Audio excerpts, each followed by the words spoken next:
पशुशाला की नमी वाले स्थानों में पनपती है। कालाजार प्रभावित जिले दुमका, गोड्डा, पाकुड़, साहिबगंज में कीटनाशी का छिड़काव आपके गांव में किया जा रहा है। याद रखें, छिड़काव में एक भी घर, एक भी कमरा ना छूटे। 15 दिनों से बुखार हो या चमड़े पर लाल या सफेद धब्बे या गांठें हो तो अपने गांव की सहिया या घर आए छिड़काव कर्मियों को बताएं अथवा सरकारी स्वास्थ्य केंद्र में जाएं। सभी सरकारी स्वास्थ्य केंद्र में कालाजार की जांच और उपचार की सुविधा बिल्कुल मुफ्त उपलब्ध है।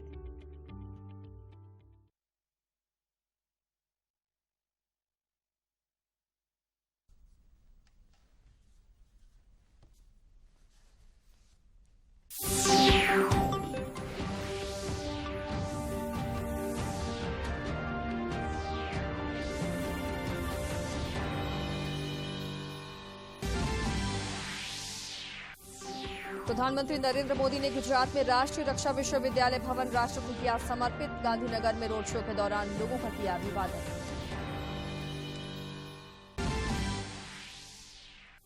जनजातीय मामलों के केंद्रीय मंत्री अर्जुन मुंडा ने रांची में ऐतिहासिक मेगालिथ साइट चोका हाथू के संरक्षण और विकास कार्य का किया शिलान्यास।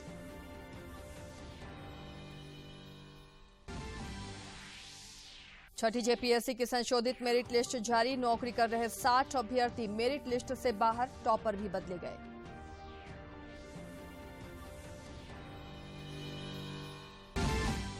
और लोहरदगा की बुलबुल जंगल में सुरक्षा बलों को मिली एक और बड़ी सफलता। भारी मात्रा में हथियार, गोली और बम बरामद।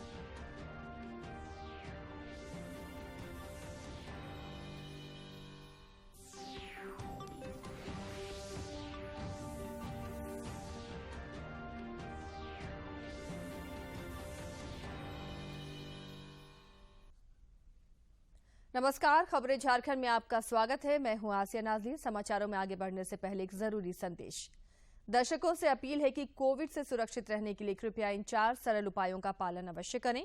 पूर्ण टीकाकरण कराएं, मास्क पहनें, 2 गज की सुरक्षित दूरी बनाए रखें, हाथ और चेहरा साफ रखें।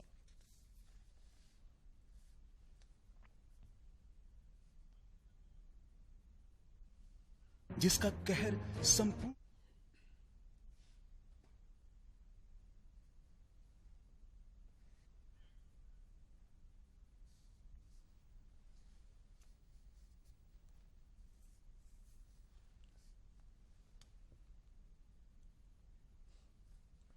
दर्शकों से कोविड बिहेवियर को लेकर लगातार अपील की जा रही है। इस बीच बता दें आपको कि प्रधानमंत्री नरेंद्र मोदी ने आज गुजरात में गांधीनगर के पास राष्ट्रीय रक्षा विश्वविद्यालय भवन राष्ट्र को समर्पित किया है।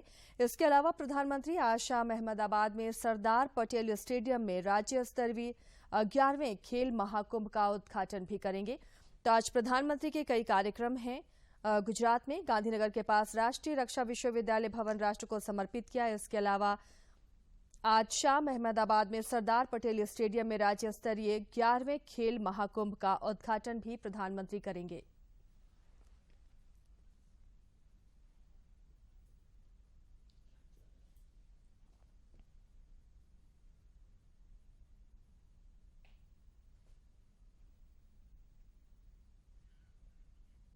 The degrees upon the candidates who in the examination held for the purpose have been certified in the worthy of the same.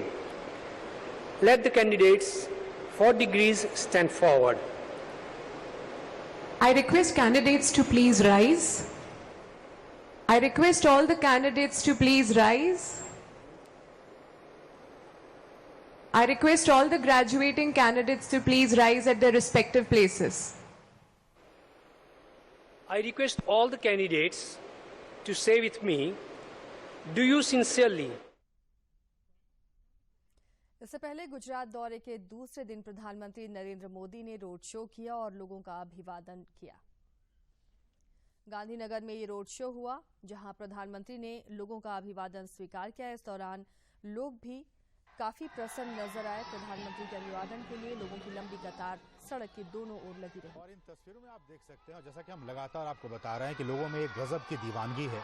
लोग बेताब हैं प्रधानमंत्री की एक झलक पाने को। आज शनिवार का दिन लोग अपने घर के कामकाज को छोड़कर प्रधानमंत्री के स्वागत के लिए वो उमड़ पड़े हैं, जनसैलाब उमड़ पड़ा है।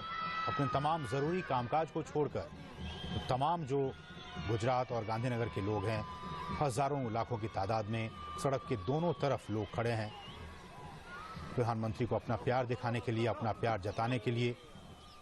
और प्रधानमंत्री भी उनकी इन भावनाओं को आत्मसात करते हुए आप देख सकते हैं किस तरह से जनता जनार्दन का आशीर्वाद, उनका प्यार, उनका स्नेह उनके अपने बेटे के प्रति किस तरह से बरस रहा है, आप इन तस्वीरों में देख सकते हैं। प्रधानमंत्री भी उनके इस अभिवादन को, उनके इस प्यार को, उनके इस स्नेह को, उनके इस आशीर्वाद को आत्मसात करते हुए और धीरे धीरे वो अपने जो जहां कार्यक्रम स्थल है उसकी तरफ बढ़ते हुए प्रधानमंत्री।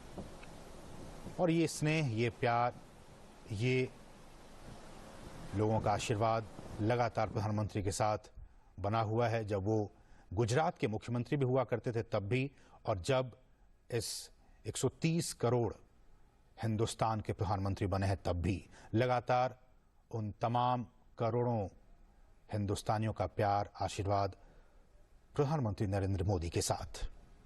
और एक बार फिर से गुजरात की सरजमी, गांधीनगर का क्षेत्र, और एक बार फिर वही तस्वीरें जिन तस्वीरों का दीदार कल आपने किया था, एक बार फिर वही तस्वीरें हमारे आपके आंखों के सामने कि एक बार फिर वही लोगों का प्यार, वही उत्साह, वही जुनून अपने लोकप्रिय देश के प्रधानमंत्री नरेंद्र मोदी के लिए। प्रधानमंत्री नरेंद्र मोदी ने कल श्री सोमनाथ न्यास की बैठक की अध्यक्षता की और पर्यटकों की सुविधा के लिए जारी मूलभूत सेवाओं के उन्नयन के लिए किए जा रहे प्रयासों पर विचार विमर्श किया। एक ट्वीट संदेश में श्री मोदी ने कहा कि न्यास ने सोमनाथ को एक आदर्श तीर्थस्थल बनाने के कई प्रयत्न किए हैं जो पूरे विश्व के लोगों को आकर्षित करेंगे।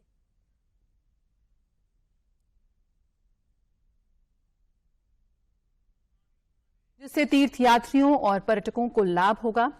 सोमनाथ को आदर्श तीर्थ बनाने के लिए ट्रस्ट कई प्रयास कर रहा है जो हर तरफ से लोगों को आकर्षित करेगा। ट्रस्ट के सदस्यों ने अपने मूल्यवान सुझाव साझा किए कि हम भविष्य की जरूरतों को कैसे प्रभावी ढंग से पूरा कर सकते हैं। ये बहुत अच्छा था कि आडवाणी जी ने वीडियो कॉन्फ्रेंसिंग के माध्यम से बैठक में भाग लिया। कोविड-19 और चक्रवात तौके के दौरान ट्रस्ट के प्रयासों की भी सराहना की गई।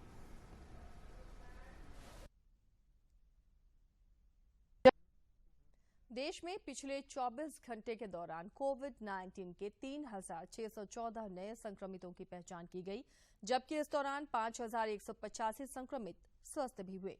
केंद्रीय स्वास्थ्य मंत्रालय के अनुसार देश में कोरोना के फिलहाल 40,559 मामले सक्रिय हैं।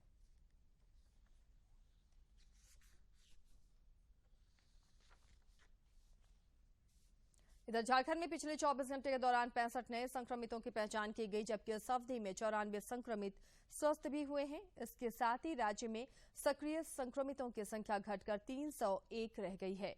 स्वास्थ्य विभाग की ओर से जारी आंकड़ों के अनुसार पिछले 24 घंटे के दौरान 16 जिलों में एक भी नए संक्रमितों की पहचान नहीं की गई है।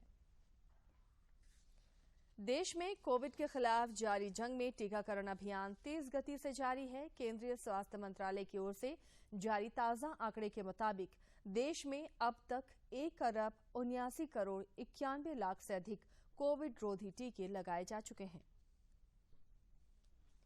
जनजातीय मामलों के केंद्रीय मंत्री अर्जुन मुंडा आज रांची में ऐतिहासिक मेगालिथ साइट चोकाहातू के संरक्षण और विकास कार्य का शिलान्यास करेंगे। चोकाहातू के मेगालिथ साइट का क्षेत्र करीब 7 एकड़ में फैला है।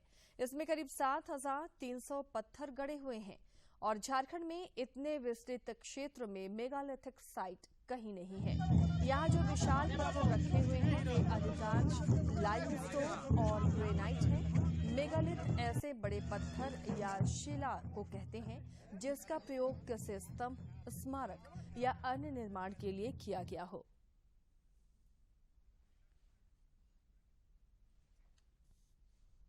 और अब कुछ खबर राज्य के विभिन्न जिलों से।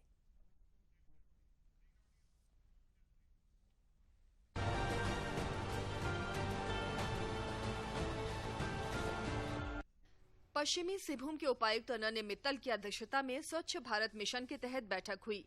बैठक के बाद जिला उपायुक्त ने बताया कि स्वच्छ भारत मिशन के तहत बेसलाइन सर्वे ईवीआर फंड के तहत जितने भी यूसी पेंडिंग हैं, सभी को शीघ्र पूरा करने का निर्देश दिया गया।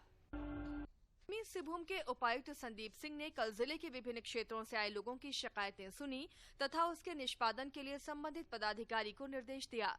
जनता दरबार में प्रधानमंत्री आवास योजना, विकलांग पेंशन, सोलर पंप लगाने, झूठे मुकदमे में फंसाने, जान से मारने की धमकी देने, सिंचाई के लिए साधन मुहैया कराने, जमीन पर अवैध कब्जा करने, रास्ता बंद करने, सरकारी जमीन पर कब्जा करने सहित अन्य शिकायतें प्राप्त हुईं।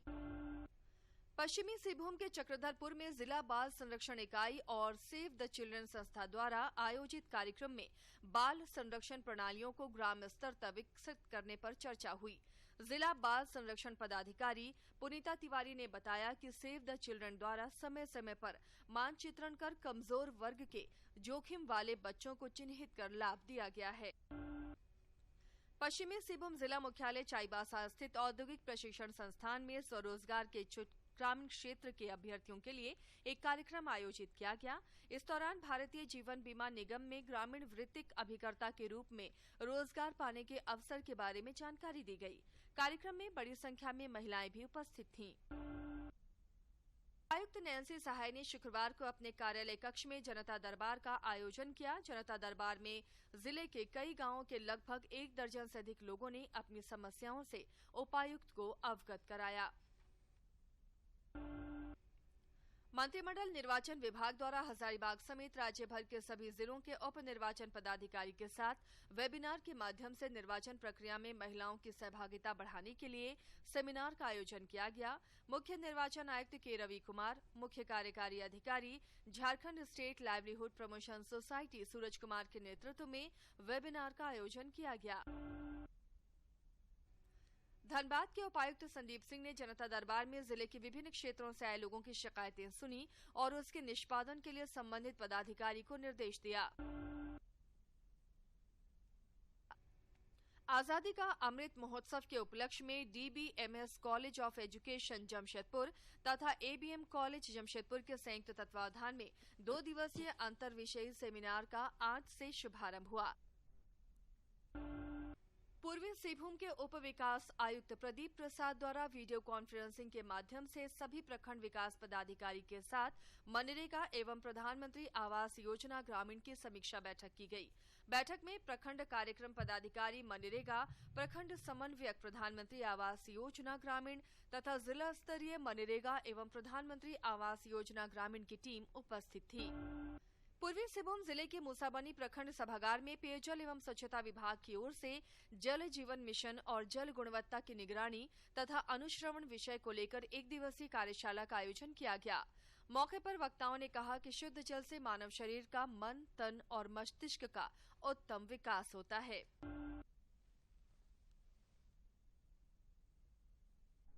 जिले के सिद्धगोड़ा पुलिस की एक टीम ने जहेरा टोला स्थित एक घर में छापामारी कर 227 लीटर अवैध देसी महुआ शराब बरामद कर उसे जब्त किया है।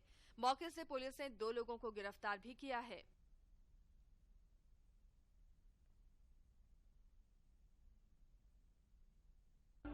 सरायकेला खरसावां जिले के उपायुक्त अरवा राजकमल साप्ताहिक जनता मिलन कार्यक्रम के तहत दूर दराज के विभिन्न क्षेत्रों से आए लगभग 30-40 फरियादियों की समस्याओं से अवगत हुए। इस दौरान उपायुक्त ने आवेदन के माध्यम से बारी बारी फरियादियों की शिकायतों और समस्याओं को सुनकर निष्पादन के लिए संबंधित पदाधिकारी को आवश्यक दिशा निर्देश दिए। धनबाद में फाइलेरिया उन्मूलन के लिए शुरू किए गए मास ड्रग एडमिनिस्ट्रेशन के तहत कल घर घर जाकर 3,04,069 लोगों को फाइलेरिया की दवा दी गई, जिसमें DEC की 7,76,826 और एल्बेंडाजोल की 3,03,443 गोलियां लोगों को खिलाई गईं।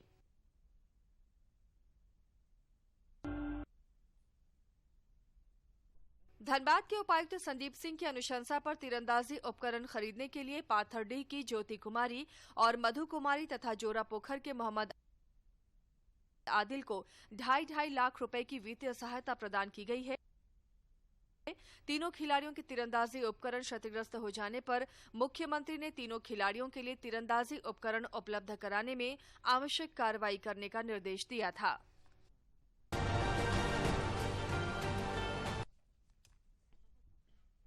झारखंड उच्च न्यायालय के आदेश के आलोक में झारखंड लोक सेवा आयोग ने छठी सिविल सेवा परीक्षा की संशोधित मेरिट लिस्ट कल जारी कर दी। इसमें 29 मई 2020 को अनुशंसित 326 अभ्यर्थियों में से 60 अभ्यर्थी नई मेरिट लिस्ट से बाहर हो गए हैं और 60 नए अभ्यर्थी इस मेरिट लिस्ट में शामिल किए गए हैं। इसके साथ ही टॉपर भी बदल गए।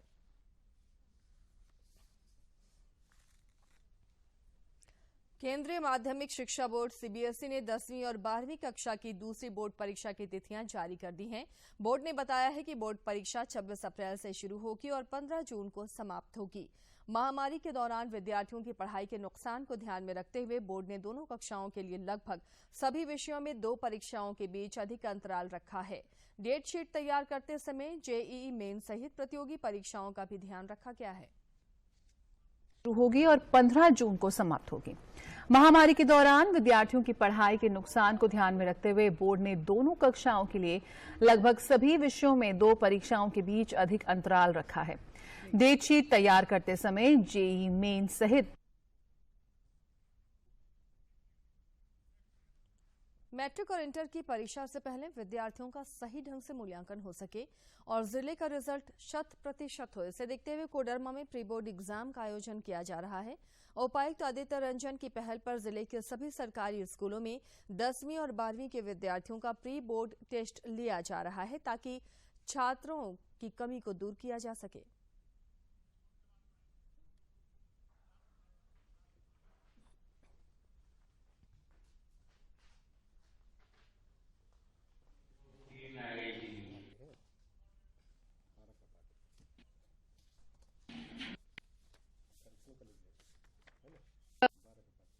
रोल नंबर कैसे फिल करना है या फिर तो बॉक्स में कैसे छोड़ के लिखना है, वो हमें आज सीखने मिला और हमें बहुत अच्छा लगा कि हमारा प्रैक्टिस हो रहा है प्री बोर्ड के कारण।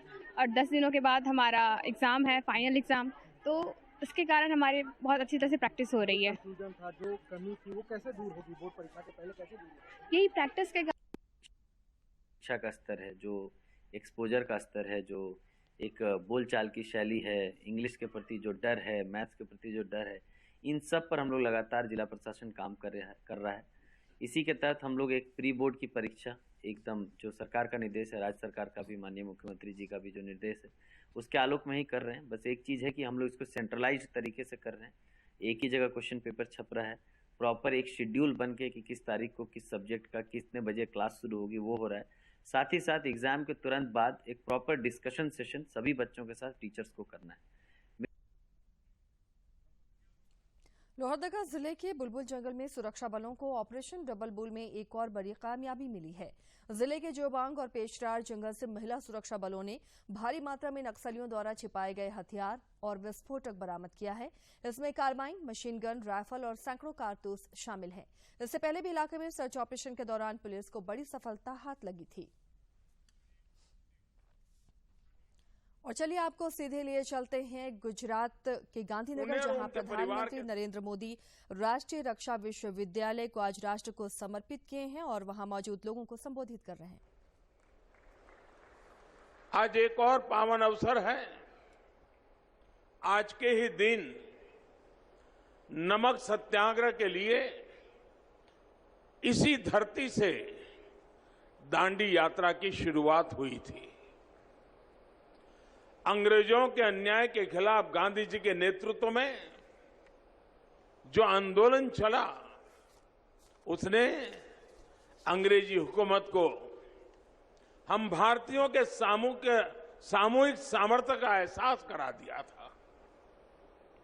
मैं दांडी यात्रा में सम्मिलित हुए सभी सत्याग्रहियों का पुण्य स्मरण करता हूं और आजादी के 75 साल जब मना रहे हैं, तब ऐसे वीर स्वातंत्र सेनानियों को आदरपूर्वक श्रद्धांजलि देता हूं।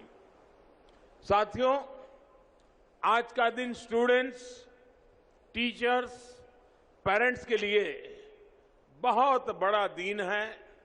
लेकिन मेरे लिए भी एक यादगार अवसर है।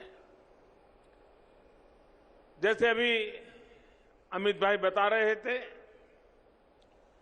किस कल्पना के साथ इस यूनिवर्सिटी का जन्म हुआ था, और स्वाभाविक है कि लंबे अरसे तक मंथन किया, बहुत एक्सपर्ट्स लोगों के साथ मैंने संवाद किया, दुनिया में इस दिशा में क्या क्या हो रहा है उसका अध्ययन किया, और सारी मशक्कत के बाद एक छोटा सा स्वरूप यहां गुजरात की धरती पर आकार लिया। हम देख रहे हैं कि अंग्रेजों के जमाने में जो देश में रक्षा का क्षेत्र था, उस समय सामान्य तौर पर एक लॉ एंड ऑर्डर रूटीन व्यवस्था का हिस्सा था, और अंग्रेज भी अपनी दुनिया चलती रहे इसलिए जरा दमखम वाले, लंबे चौड़े कद वाले, डंडा चलाएं तो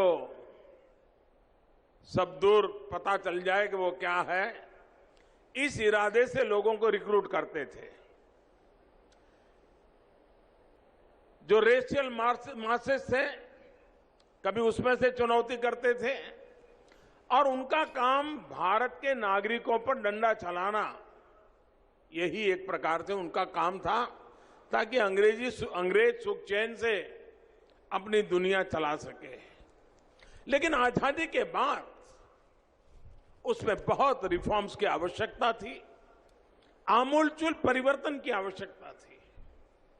लेकिन दुर्भाग्य से हमारे देश में उस दिशा में जितना काम होना चाहिए, हम बहुत पीछे रह गए, और उसके कारण आज भी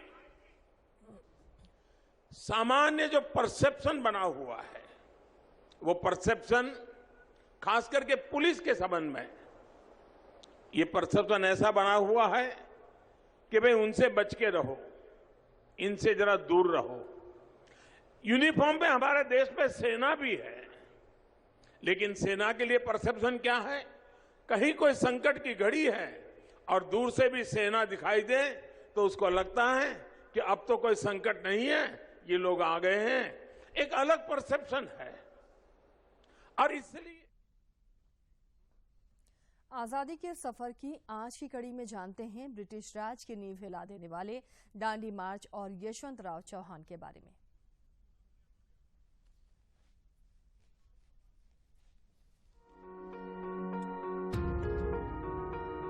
Long live! Long live!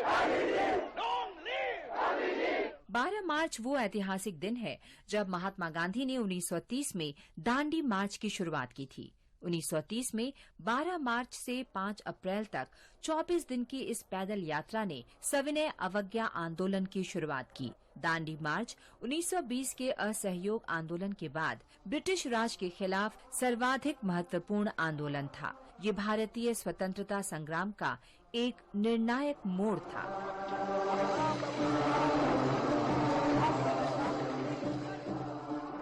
Dandi मार्च की पूर्व संध्या पर अहमदाबाद में बहुत ही उत्साह और जोश था। लोगों की भारी भीड़ साबरमती आश्रम के पास एकत्र थी और लोग पूरी रात वहां रुके रहे।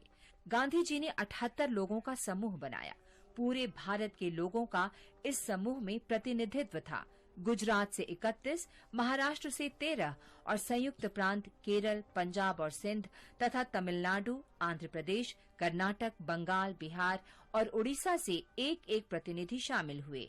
ये विविधता सामाजिक और दांडी मार्च सुबह 6:30 बजे शुरू हो गया। बड़ी संख्या में लोग फूलों और शुभकामनाओं के साथ मार्च पर जाने वालों का उत्साह बढ़ा रहे थे। रास्ते में यह मार्च अनेक गांवों में रुका, जहां गांधी जी ने जन समुदाय को संबोधित किया। गांधी जी 5 अप्रैल को दांडी गांव पहुंचे। अगले दिन 6 अप्रैल को वे समुद्र की ओर बढ़े, जहां से उन्होंने एक छोटे गड्ढे में पड़े प्राकृतिक नमक को उठाया। इसके साथ मैं ब्रिटिश साम्राज्य की नींव हिला रहा हूँ। मेरी सलाह है कि लोग हर जगह नमक का उत्पादन करें और गांववासियों से ऐसा ही करने को कहें। गांधी जी के इस आह्वान से देश के अन्य भागों में सविनय अवज्ञा के अनेक कार्यों का शुभारंभ हुआ। गांधी जी धरसाना नमक गोदाम की ओर बढ़े, जहां उन्हें गिरफ्तार कर येरवड़ा जेल में डाल दिया गया। हालांकि स्वतंत्रता के लक्ष्य की तुरंत प्राप्ति नहीं हुई, लेकिन नमक सत्याग्रह का व्यापक और दीर्घावधि प्रभाव पड़ा। आज के दिन हम महाराष्ट्र के पहले मुख्यमंत्री यशवंतराव चव्हाण का भी स्मरण करते हैं। कॉलेज के दिनों में यशवंतराव अनेक सामाजिक गतिविधियों में सक्रिय रहे। वे जवाहरलाल नेहरू, सरदार पटेल और केशवराव जेधे जैसे नेताओं से निकट से जुड़े थे। वे 1942 में इंडियन नेशनल कांग्रेस के बॉम्बे अधिवेशन में शामिल प्रतिनिधियों में से एक थे, जिसमें भारत छोड़ो आंदोलन का आह्वान किया गया था। उन्हें भारत छोड़ो आंदोलन में भाग लेने के आरोप में 2 वर्ष तक जेल की सजा सुनाई गई। 1944 में उन्हें रिहा किया गया। आजादी के बाद यशवंतराव चौहान अविभाजित बॉम्बे राज्य के पहले मुख्यमंत्री बने। जब 1960 में गुजरात और महाराष्ट्र 2 नए राज्यों का गठन हुआ, तब वे नवगठित महाराष्ट्र के मुख्यमंत्री बनाए गए। यशवंतराव चव्हाण ने केंद्र सरकार में अनेक महत्वपूर्ण विभागों की जिम्मेदारी संभाली।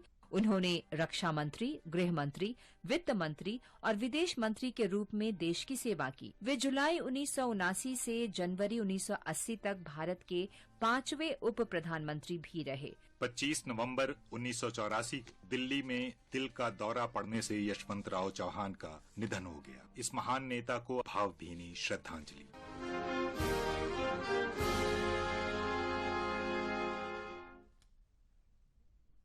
और बुलेटिन के आखिर में एक बार फिर से नजर डालते हैं मुख्य समाचारों पर।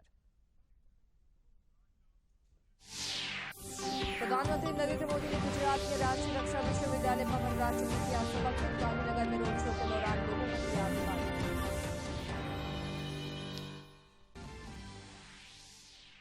जनजातीय मामलों के केंद्रीय मंत्री अर्जुन मुंडा ने रांची में ऐतिहासिक मेगालिथ साइट चोकाहातू के संरक्षण और विकास कार्य का किया शिलान्यास।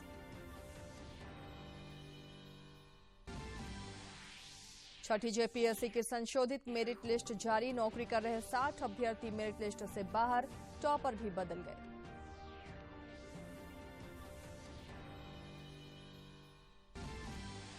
और लोहरदगा के बुलबुल जंगल में सुरक्षा बलों को मिली एक और बड़ी सफलता। भारी मात्रा में हथियार, गोली और बम बरामद।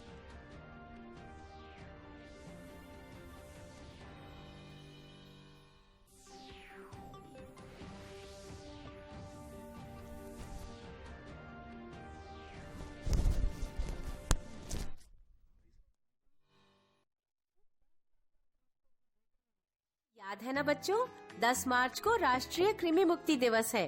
मैम, कृमि से बचने के लिए हमें क्या करना चाहिए? खुले में शौच ना जाएं, खाना खाने से पहले और शौच जाने के बाद साबुन से हाथ जरूर धोएं। खाना ढक कर रखें। अपने आसपास सफाई रखें। नाखून छोटे और साफ रखें। जूते हमेशा पहन कर रखें। जब कृमि नियंत्रण की दवाई स्कूल और आंगनवाड़ी में दी जाए, तब दवाई जरूर खाएं। कृमि से छुटकारा।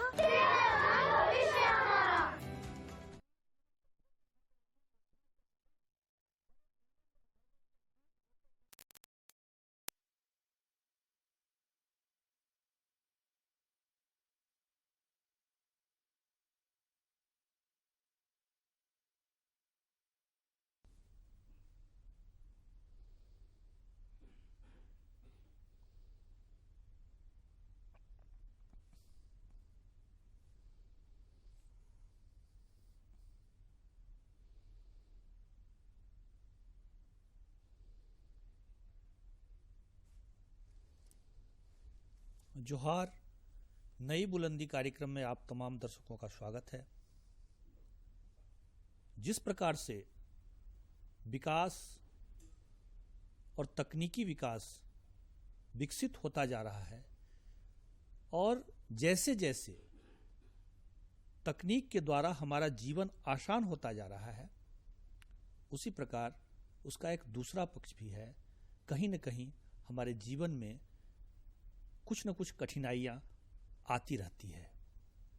नगरीय जीवन में ऐसी बहुत सारी कठिनाइयाँ हैं जो दिन व दिन गंभीर होता जा रहा है और उसके समाधान के लिए कई प्रकार की व्यवस्थाएं खड़ी करनी पड़ रही हैं। ऐसी ही कुछ कठिनाइयों के समाधान को लेकर के हमारे बीच एक ऐसे